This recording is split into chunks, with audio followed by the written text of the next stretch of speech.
Amazing.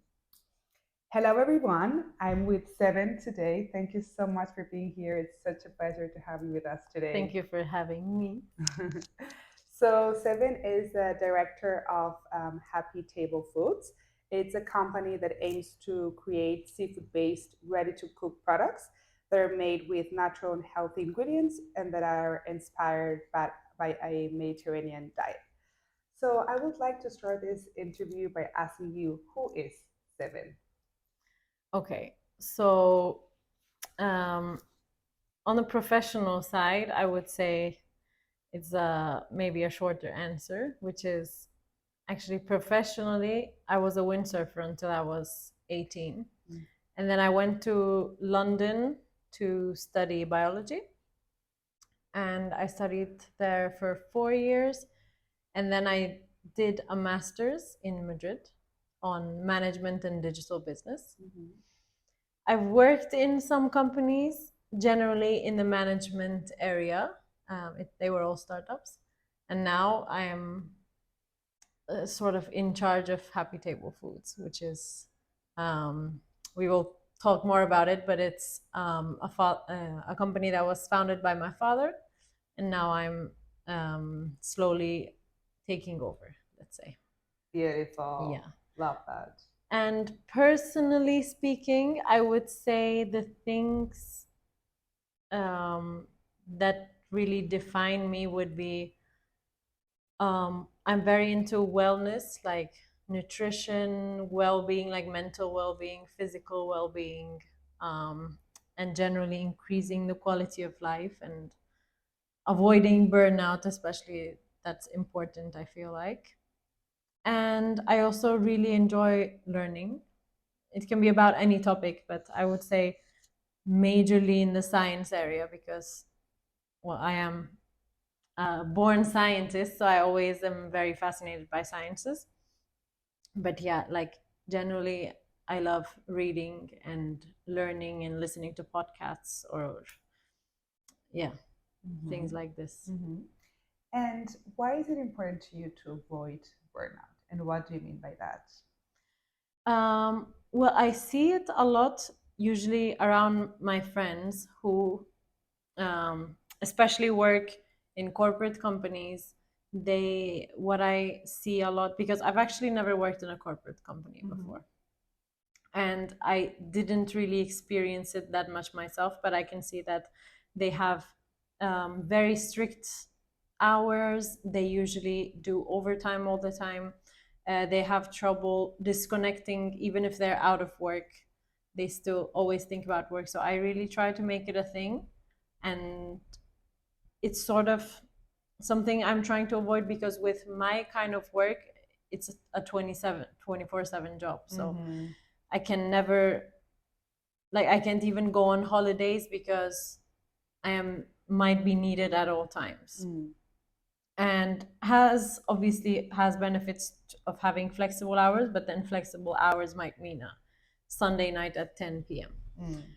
So I really try to put aside time to do the things that I love and not try to make my entire life about my business, because even though it is a part of me, it's not really um, my identity. Mm. And I really try to always keep on the side the things that I'm passionate about, the things that are actually my identity, and the things that I value about, so that when I do go back to work, I can actually give 100% Mhm. um, by doing this like little holidays, let's say, Mhm. or like breaks. Mhm. And what are those things that you're really passionate about that help you just disconnect and reconnect with yourself? Yeah, I mean, as I mentioned, I like good food. Mhm. I like healthy food, but also any kind of good food. So it Mhm. might be going out and eating at a different restaurant or cooking a recipe that I wanted to cook. It also could be going for yoga, waking up early in the morning, taking some time to read something that I was looking forward to reading. It can be, yeah, like now I'm trying different kinds of things as well. So it might be going to play paddle, it might be going to do an ice bath in the morning. yeah, as I said, like in the area of wellness, Mm-hmm. Mm-hmm. are the things that usually I'm passionate about, and also traveling every once in a while as well. Beautiful. And what made you study biology? Because it's not the typical, career path. Why did you study biology? Yeah, so I think it should be a more typical career path, honestly. Mm-hmm. So I knew the classes that I was most interested in high school were the science classes, so chemistry, physics, and biology. Though I had a problem with my chemistry teacher, and I think that made me not really enjoy chemistry. So I was left between physics and biology. And honestly speaking, I would have loved to have studied physics as well. But I think I just found more job opportunities in studying biology compared to studying physics, because I think in physics it's more on the research area, or um, becoming an academic kind of thing. And in biology you can also do that, but I also always have loved nature and being around animals, and I thought this could give me um, an option to work in this area. Obviously, then I grew up, I found out about capitalism, and then I studied management. Mm-hmm. But this still is something that I'm passionate about, and also I'm really interested in how things works, like machines as well as the human as a machine, and the nature as a machine as well, like how everything links to each other. And I just find it extremely fascinating. Yeah, like I never met anyone that loves like animal, people, and nature so much. Yeah. Are you just so giving in these three main areas? I love it, and it's so necessary. So I love that this is Well, your thank you. cause and what you're Yeah. doing. Um, so you're from Turkey originally. What were the biggest cultural shocks that you experienced when you moved from Turkey to either London or Barcelona, for example? Well, I think I need to separate these into two, because Yes, very London and different. Barcelona are very different. Yes. But the things that I mean, to be very honestly speaking, I didn't have a shock that much, so to say, because obviously I have been to these countries before and I have friends from these countries as well. But I would say one thing that I realized in London is the pop culture. Mm-hmm. Like, people are obsessed with like going after work, going to grab some beers, going to a pub, etc. And that I was, yeah, I would. And also it's sort of like, because I feel like I wouldn't be very comfortable going drinking and getting tipsy or drunk with my colleagues, but for them, like, it's a part of their culture, which I love. Mm-hmm. But that was a bit different for me.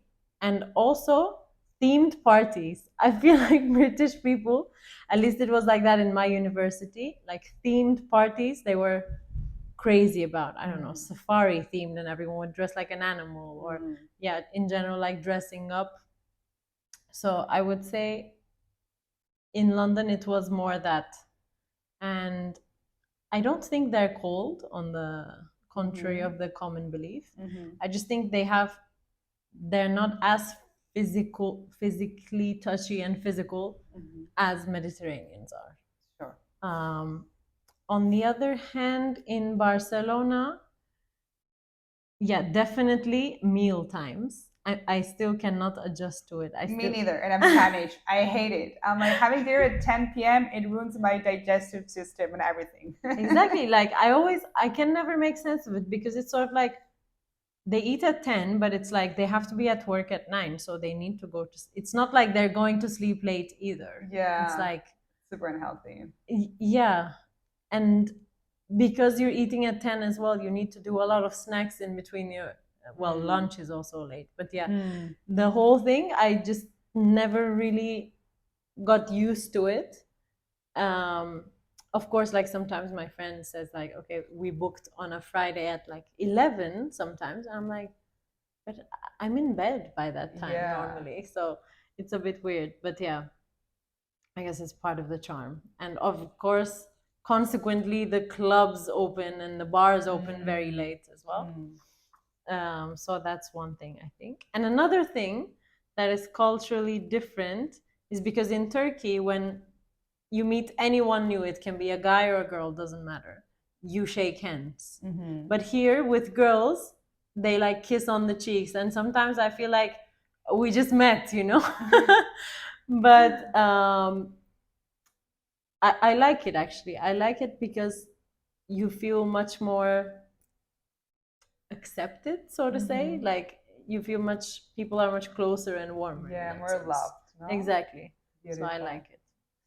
And now that you mentioned like that people in London, UK go to like pubs after work, I know that you used to drink alcohol, but you no longer drink alcohol. Yeah. Tell us more about this journey. Like, why did you stop drinking alcohol?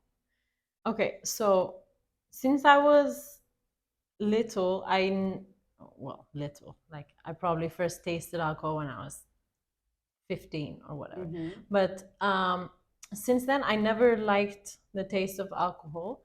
And by that time, my friends were drinking beers probably. And I'm a very sensory. I have like a bit of sensory issues, which like the sparkling things, I don't like them. I can't drink them. So I've never drunk like Sprite or Coke or whatever either. So I never liked the taste of beer, and also I never liked taste of any other alcohol. And funny enough, my parents were trying to, like, they would take me to a bar and make me try different things to find a way that I would actually enjoy drinking with my friends when I was like 17, 18 already. And I was drinking, but most of the time I was drinking more of like peer pressure. And if I didn't drink, people would be like, no, why are you not drinking? Drink at least one glass. Or they would even like pressure me, like, but I don't want to drink alone. Like, you're really gonna let me drink alone? So I was generally drinking because of that. But I think at one point in my life, I came to this conclusion, not only about alcohol, but it was sort of like, I'm not gonna care about what people say or judge or drink or whatever. Like, if I'm not really enjoying this, why do I keep doing it? Yes. You know? And I think that was one turning point. But at this point, like, people already knew that I wasn't drinking. But of course, there would be days that we were like gonna go to a club or whatever, and I would drink. But I was never the kind of person who's like, I'm gonna get one glass of wine with my dinner and enjoy. And I think I stopped completely around 2 years ago, which also helped, which was sort of like made more permanent, thanks to my boyfriend, because he doesn't drink, but he doesn't drink because of like health. Like, he likes to be healthy. He doesn't like to put alcohol in his body. And it actually helped because then I had another person who doesn't drink, and of course, I see more of him than my friends. So we weren't like having this place to drink. And now I only drink if it's something special. Like, a couple of months ago, we went to Italy and we were having dinner at a vineyard, and they had like their own wine. Yes. So I tasted like one sip, but I don't drink. I just taste normally. Yes. Amazing. No, it's definitely like a challenge when you stop drinking because people question you all the time. Oh, like, you don't drink? Why don't you drink? Like, Yeah. they judge you for that, right? And it's the only like socially accepted drug because it's a drug. Exactly. Right? And it's so weird because I'm like, but I'm not asking you why you are drinking. Right. So why are you asking me why I'm not drinking? Exactly. And the thing that I really don't like is because automatically when I meet someone, it's sort of like, yeah, I'm from Turkey. And 2 seconds later, they ask me, what do I want to drink? And I say, I don't drink. So people automatically also associate it, thinking that I don't drink for religious purposes. Yes, if you're Muslim, for example. Which also I don't like, because Yeah. that is not the fact. So I came up with this technique where I say like, no, I don't drink because I like to take care of my body. Like, this is like my motto. I directly say it so they don't have a chance to assume Yes. for what is it. I love that. No assumptions. Everything is clear. Exactly. And what are the biggest challenges that you have faced because of being such a young, woman and in such a high position within your company, like you're the director of the company? Well, I mean, the thing is, I think being a young person and taking over someone that has established their position at a certain level in a certain company, I'm talking about my father, taking over him, I knew it was going to be a bit challenging in terms of people who have been used to communicating with this person for 25 years, and then randomly they need to communicate with someone else. And I think there's a general perception, either you're a man or a woman, that when you're younger, people think you're much more inexperienced, or they might think that you're not the best person to solve their problems. Um, so yeah, I have faced challenges. Like there have been many clients, even though my father wasn't working, they automatically, out of reflex, were still calling them. So it took some time for them to change and really understand, like, he's not working anymore, we need to call her. And about being a woman, sometimes I do face, it's about being a woman, but I think it's also about working with your father, because I think it takes time for people to see, and honestly it took me time to see as well, that like she's not in this position because she's the daughter, but she is actually capable of being in this position. And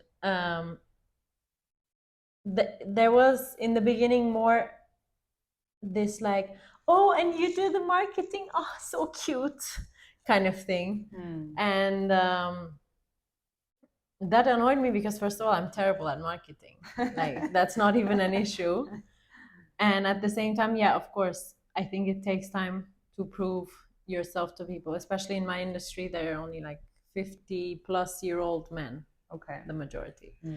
And it's a small industry in terms of like everyone knows each other, so it's very difficult to go into, and especially of a 28-year-old woman. And one thing that I don't want to say is like it's difficult because I'm a woman. If I was a man, they would directly take me in. I don't think that. But I do think if I was a man, if it takes me 70% to gain their trust, as a woman, it takes me 90% to gain their trust, I feel like.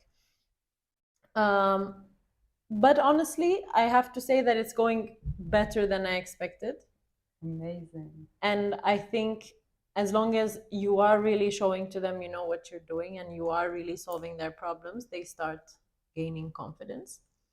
And I also do think the majority of the issues might also be coming from us, in terms of, because we think they will judge us for being a woman. I think we don't really show that self-confidence and that trust in ourselves in the beginning, so that they would show their trust as well. Like it's as easy as like wearing a skirt. I have to say, I still, when I'm going at a meeting, I more tended to wear pants than a skirt, which makes no sense technically. And I don't know if there's a study that has been done on this, that if actually men feel different if you wear a skirt or not. But yeah, I think it's also more about trusting your own capabilities, and that kind of reflects to the other people. Sure. And why do you feel like you feel more tempted to wear a pants, for example, instead of a skirt? Yeah, I don't know, because I guess it's about, I couldn't tell you. I think it's more, I feel like with pants, it makes people take you more seriously, which honestly, now that saying out loud doesn't make any sense whatsoever. But I also, it's sort of maybe like more appropriate and more respected, kind of like, maybe I can wear a long skirt, but I don't feel wearing like a shorter skirt. Yes. Yeah. And also, I have this perception that might not be true, but I think, yeah, I think it's sort of like wearing the pants saying has to have a base, like, you know, like someone who's wearing the pants in a relationship, like Yes. someone who is more Yes. um but yeah, honestly, I couldn't tell you now that I think of it. Like, I couldn't tell you what. It's just like this instinctive thing that I do, and I feel with like a sort of like a suit with like a pantsuit, I feel more Powerful. powerful. Yeah. Yeah, I think Or it's totally like respected. subconscious. It's like, Yeah. oh, I'm gonna be more authoritarian. Like people are gonna take me more seriously, maybe if I wear a suit than if I wear a pink dress, for example. Yeah. Right? And you were talking about the percentage of like how men need to prove themselves, maybe like 70% and women 90%. Yeah. Tell us more about that and how do you face it? um well, how I face it is just trying to do my job well, and sort of trying to prove people wrong. That's how I face it, because in the end, it is what it is. If I know how to do my job, it's their issue if they trust me less. But I think generally in the business world, people are more used to seeing men in higher places. And I think, as I mentioned before, I think it's the combo of having, like, being the daughter of the owner plus being a woman. So if I was a woman CEO or a director unrelated to the owner of the company, people would say, okay, there should be a reason why he hired her, right? Yeah. But in this case, it doesn't really work because, let's be honest, my dad didn't sit me down and give me an interview because, first of all, he already knows me. But so I think the most important thing, and I was telling this to my father as well, and I think we sort of need men's help in this part, which is because they respect him, and that's why he needs to be the one who shows, first of all, his trust in me to them. Yes. And also he needs to be the one to tell them, stop asking me this question, I don't know, she knows it, ask her. So I think even like more, even if it's a bit exaggerated and unnatural, I feel like they need to be the one who are showing to other people who might think differently, you're wrong and you respect me, so trust my word, I respect her, or I trust her. And I think it's generally happening because a lot of women, like as women, we're maybe less confident about our abilities to be in higher places. And I think that reflects, and men really fight to get to this position in terms of they talk to their boss again and again and they want this promotion or whatever, and we just expect it to come to us. And or we and it or it happens because we don't believe that we're actually as good as they might be. Exactly.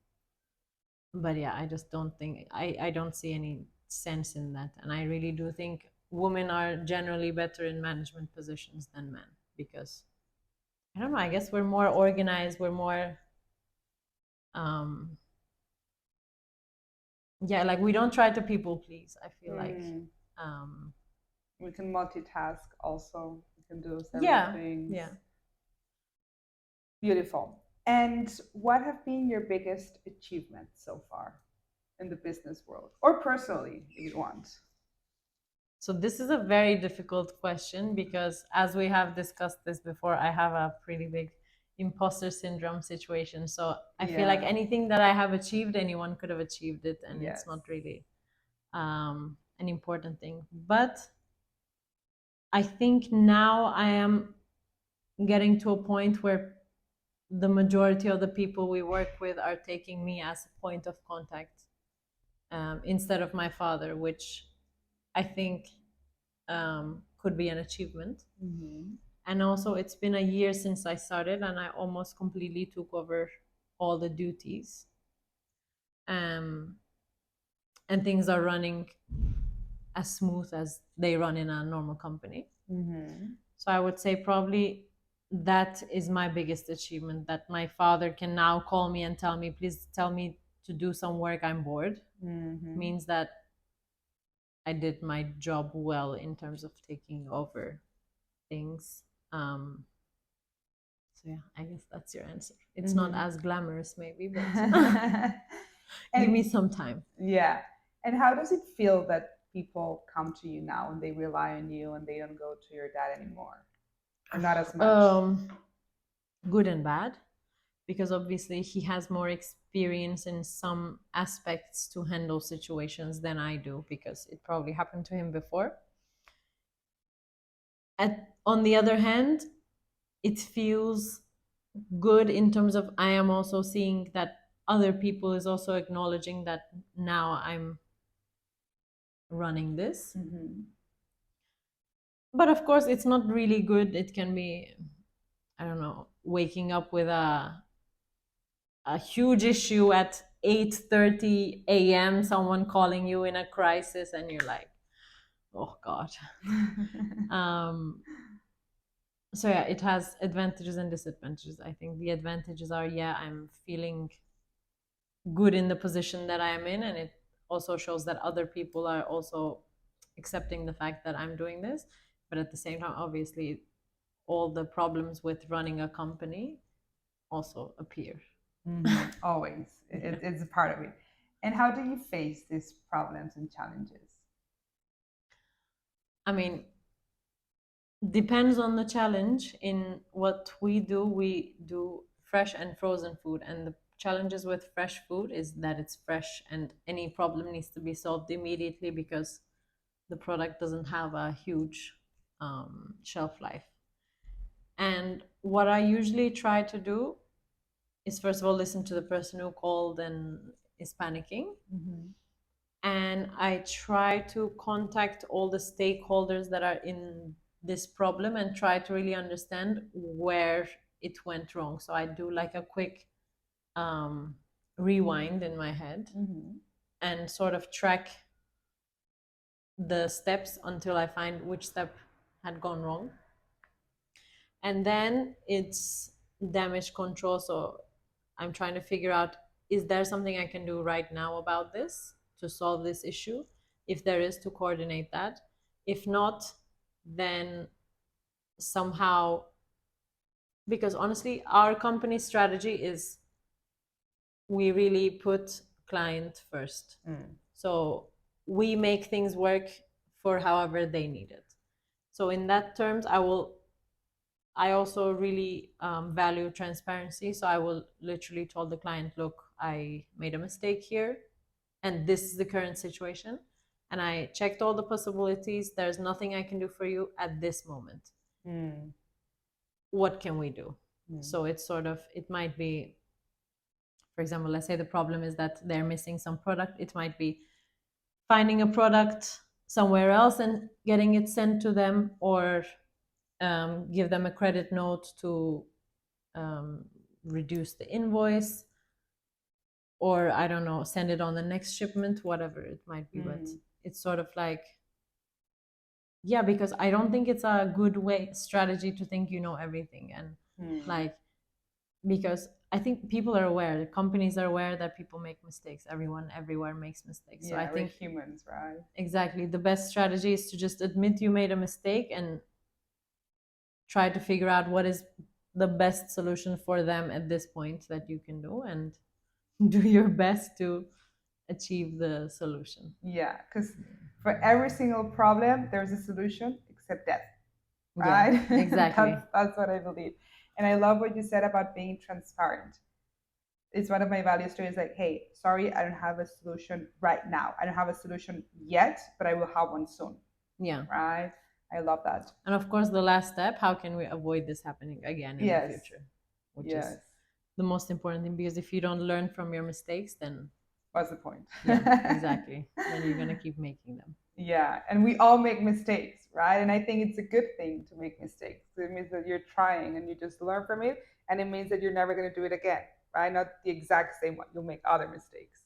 Yeah, and if you don't, I feel like making actual bad mistakes is the best teaching that you can ever have. Like when something bad happens once, it's much more probably you're not going to do it again. Exactly. Then. Mistakes are expensive sometimes. There's always a price to pay for everything, but it's just about what you learn from it, Yeah, right? It's priceless. exactly. Now I would like to talk about imposter syndrome because it's super common amongst women, and this is something that we've talked about before because Seben and I are friends. So yeah, in what way do you struggle with imposter syndrome? So I feel like in a couple of ways. One of them is I always have this feeling, which is like I'm getting the credit, but I didn't start this company, kind of thing.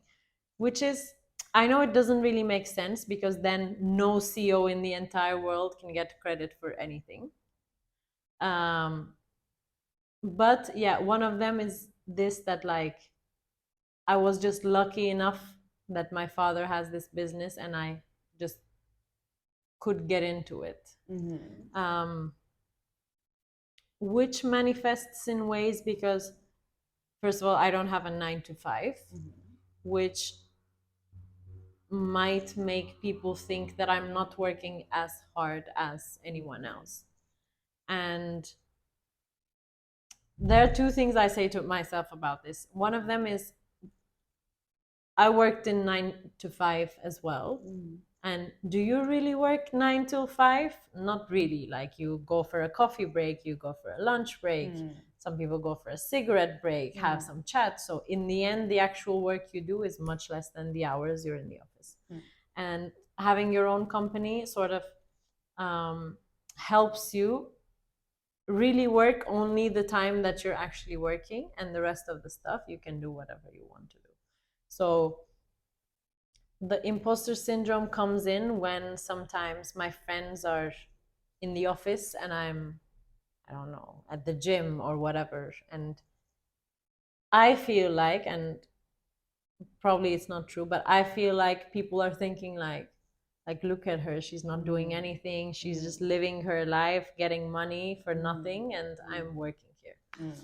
That's one perspective of it. And feeling guilty about it. Of course, feeling guilty about it, because it actually, I mean, that is completely my fault, but it actually makes me think like, am I not working enough? Like, am I taking the easy way out? And honestly, I haven't joined my family company. Like, my family wanted me to join the company since 3 years maybe. But the reason I never joined it is because I always felt like it was the easy way out, and I wanted to do something myself. Not a company though, I'm not an entrepreneur. And I always say that like this is the reason why it works, because my father is an entrepreneur, he is the one with the ideas. I'm good at managing it and making it work and making it happen, so executing the ideas. Yes, I love that you're so true to yourself and you know what you're good at and what you're not so good at or what you don't want. Right? That's Yeah, super exactly. important, I think. Yeah, because if I don't know it, then I think it would be much worse, because then I think it will be even more, because I'm going to be like, look, people think I'm an entrepreneur while I'm not. So I will be an actual imposter at that time. But yeah, it's more that. And also, yeah, as I said, like I don't work as much in terms of hours, but then I do work as much and even more, maybe in terms of depth. And one thing that I always try to tell people when they think it's amazing to have your own company, I'm like, look, you can make a mistake, but you're never going to bankrupt the company you're working for. But I could. Yes. And it's not very difficult to do either. I could literally do the tiniest mistake and completely, with the lack of a nicer word, screw up everything. So it is a lot of pressure as well. And also, I cannot take any holidays, literally, because I only have one employee. But either way, for the decisions, I'm the one who's supposed to make the decision. So I can only take holidays in the same time zone, sort of, so that I'm reachable. But yeah, I think the imposter syndrome, going back to that, just generally comes from, this is not my achievement.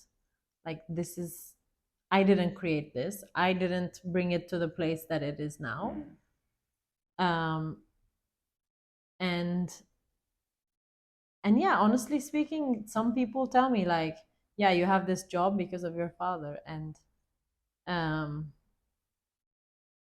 first of all, I don't think it's true, because if I didn't have any capabilities, then the company wouldn't be running. Correct. Um, but yeah, it's not nice for people to think that either.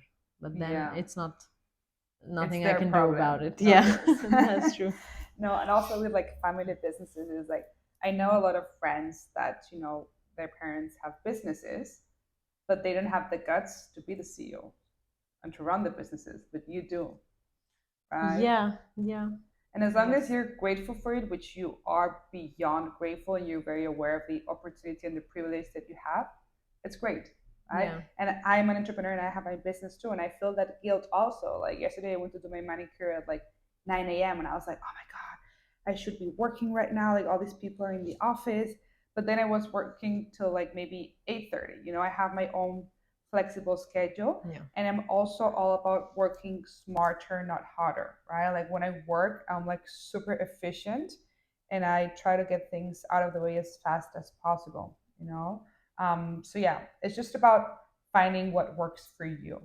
yeah. No, That's it's it. true completely. And I honestly don't like, I, one thing that I always say, if my company grows and I have a lot of employees, like I have one employee right now, and that's what I always tell her. Look, I'm not expecting you to be in front of the laptop at all times. I'm not expecting you to create job for yourself to do just because you're within work hours. No, like, be accessible. If Mm-hmm. you're gonna go somewhere, take your laptop with you. Mm-hmm. But if you don't have work, you don't have work. You don't have to Mm. create work either. Mm. Like, Yeah.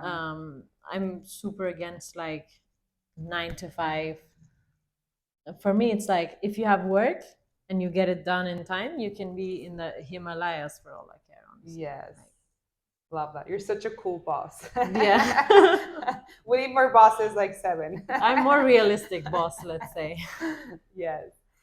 And what advice would you give to other young women that are also in like high positions as you are and that also feel like all this pressure like you do? What are some ways that you handle this pressure, or like what knowledge would you like to share with them? I would say, I think we're always harshest on ourselves. And that's why what I usually try to do is, if I'm making a harsh comment about myself, I think, for example, if Natalia was coming to me with this problem of hers, would I really be replying to her like this? Or would I really think this? So if I, for example, if I'm telling myself, yeah, you don't deserve to be in this position, Mm. I just try to think of a scenario where, I don't know, you work for your father and you do this stuff, and Mm-hmm. would I really think you don't deserve to be in this position? So So put it's in sort my of, shoes, right? exactly. Yeah. So put yourself as if you're your friend, because Yeah. like, we say things to ourselves that we would never say to someone else, because we don't think that, or because it's just harsh. Yeah. So I think that's one um, thing. And another one, honestly, I think for everything in life, I think you need to be who you are. And I think the world around you will shape according to that. So you don't really need to shape yourself to the world around you. But I think the things that are on the same frequency as you are will find you, as long as you're you. And I always think that sometimes, for example, I'm like, I need to behave more adult. I need to behave more like this for people to take me more seriously. And then I'm like, no, but that's not who I am. Like, Mm. and if I need to change myself for someone to take me seriously, it's their issue, and I'm never gonna do that. So um, just trust. Like, if you have the self confidence and you know yourself that you are in a position that you know what you're doing, and you deserve to be respected, yeah, then if you want, wear a pink fluffy dress but like own it. Yeah, oh, exactly, own it. Like, just tell people, just because I'm wearing a pink fluffy dress doesn't mean you can talk to me like this, and doesn't mean you can underestimate my capabilities. So I think, yeah, just like show them more than but show them in terms of not changing yourself, but like, this is who I am, but I'm still a hell of a good businesswoman, and Yeah. that's it. Just And wear the fucking skirt. please. We can censor that if you want. Please, let's wear a skirt. I'm wearing a skirt today, by the way. Yeah, exactly. That's true. Yeah, it's just about owning your power, being yourself, being true to yourself. Don't use being a woman as an excuse. Exactly. Yes. Because it's not your problem, it's anyone else's problem, but it's not an excuse. Like, whatever a man can do, you can do. If a man can get respect, you can get respect. So that's it. Don't take it as an excuse. Yeah. Yes. Love that. Thank you so much, sweetheart, for being here. Thank I you very think much this for has been having such me. a powerful conversation. I hope you guys Thank like you. it, and I'll see you again soon. Yeah, tomorrow probably. Thank you very much for having me. My pleasure.